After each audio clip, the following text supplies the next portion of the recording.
នៅសម្ដែងកតិប្រតិបត្តិបុណ្យនេះហ៊ុនសែនបាញ់មិញខ្ញុំសូមធ្វើការកែតម្រូវទុកពូទី83បាញ់មិញ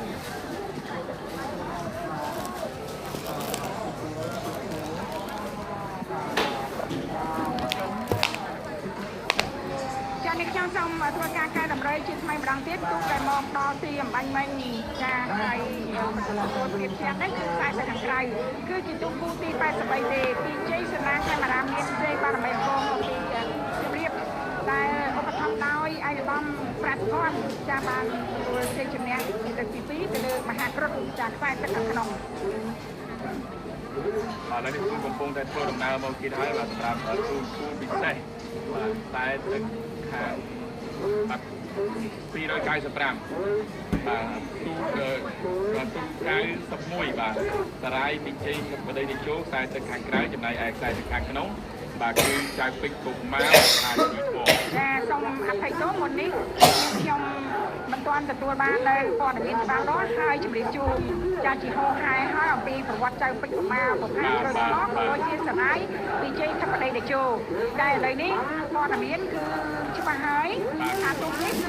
ពូទី91ពិតប្រកបចាពិតប្រកបទោះបីជាទើបតែឆ្លងផុតចាពីហើយចេញដំណើរបានបន្តិចតែមិនទាន់បាន1000ម៉ែត្រទេ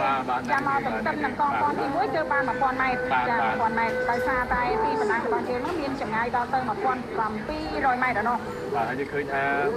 ម្រាប់តែខាងក្រៅក៏កំពុងតែមកមុខបន្តិចបន្តួចពីគូប្រកួតរបស់ខ្លួនបាទប៉ុន្តែយ៉ាងណាក៏ដោយគឺយើងអាចនិយាយបានថាបដាមសងគ្នាបាទសម្រាប់ចានៅចំណុចខាងក្រៅបាទត្រង់ឆ្ងាយនៅឡើយអញ្ចឹងអាចប្រែប្រួលពីលក្ខណៈបច្ចេកទេសនៃការអុំចាបើសិនជាមកចាប់ទន្ទឹមនឹងកងព័ន្ធទី2នេះទោះបីជាដកបន្តិចក៏ដោយអាចទៅថាចាមិនប្រកាសដែរតោះទៅដល់ទីតែម្ដងទើបប្រកាសបាទអញ្ចឹងសូមបញ្ជាក់ថ្មីបាទខ្សែទឹកខាងក្រៅសារាយពីជ័យទៅបដីតេជោបាទរបស់ខេត្តកណ្ដាលបាទទទួលបានការឧបត្ថម្ភពីព្រះគូកុសច្ចា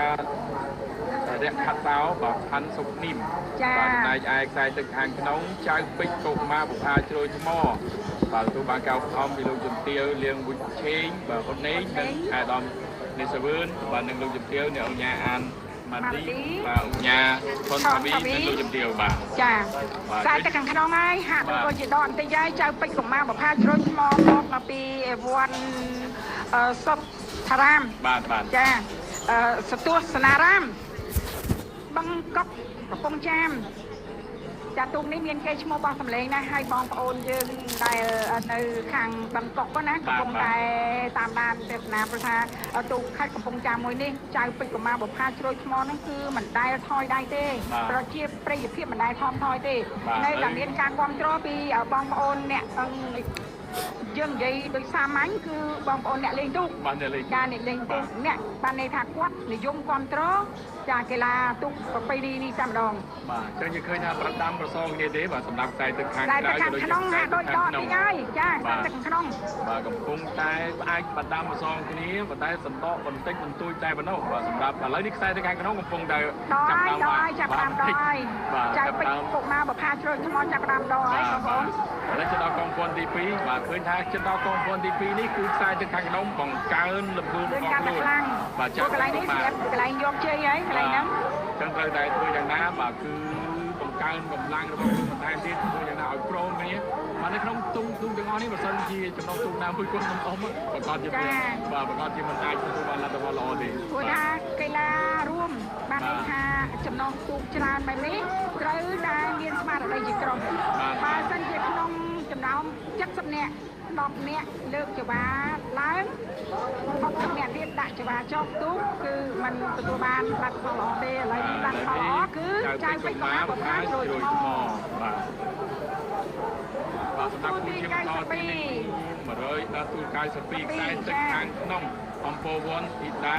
បាទរចនាមានជ័យបាទខ្សែទឹកខាងក្រៅព្រះអណ្ដូងសែនជ័យចា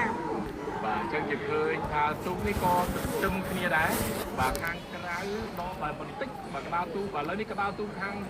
ខ្សែទឹកខាងក្នុងក៏កំពុងតែបាទដេញតាមដែរបាទឥឡូវនេះកំពុងតែស្មើគ្នាថេងតែម្ដងបាទសម្រាប់គូទាំងពីរនេះ យើងមើលទៅហាក់ដូចជាឃើញទូកតែមួយ បាទទូកតែមួយចឹង ប៉ុន្តែ ថាស្មើគ្នាណា ចាយើងមើលទៅហាក់ដូចជាឃើញទូកតែមួយប៉ុន្តែក្បាលទូកខែខ្សែទៅខាងក្រៅហាក់ដូចជាដកចាដកហើយដកបន្តិចហើយបើអ្នកក្បាលទូកស្មាឯងទូកខ្សែទៅខាងក្រៅវិញមានឯកស្ថាន ក្នុង ពល ការបន្ថែម ហើយប្រែ ខាង ហើយ ខាងក្រៅ អូយមិនហ៊ានទេចាទុកគណៈកម្មការបច្ចេកទេសហើយទូកទាំងពីរនេះ